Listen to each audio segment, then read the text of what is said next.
Hey, welcome back. While I was driving to work, I was thinking about my story.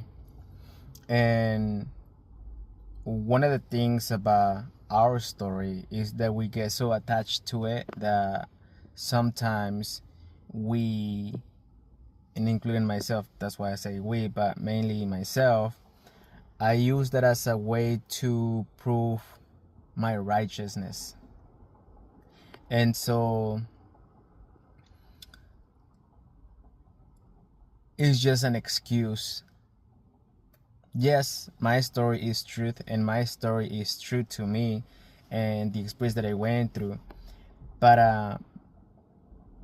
I choose the narrative that I decide to share, and sometimes the narrative that I tend to share is a narrative that is like, poor little guy, he struggled, he did this, and although yes, there's some truth to that, I honestly have come to understand that I do not want to keep sharing that story.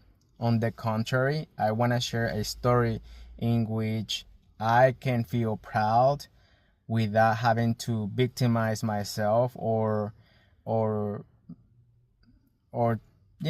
think that like, oh, poor little guy and things like that. So then it reminds me back to when I was 21 or 22, I believe, where I had a counselor, Ramiro. He took me to this um, Joven Noble circle, and there the maestro posed the question: you have to take responsibility for yourself and for others. And at that time, I thought the responsibility was gonna keep me away from exploring and living life to the fullest, but I was a fool.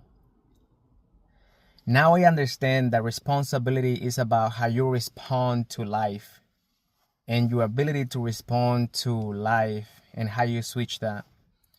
Two people can come from the same story of struggle. One can decide to say that like, oh, I struggle, therefore I went to the life of drugs and alcohol. Or like, because I struggle, I decide to go and change that because that's not something I want. And it took me a long while to understand responsibility. So I just wanted to share that because I was a fool.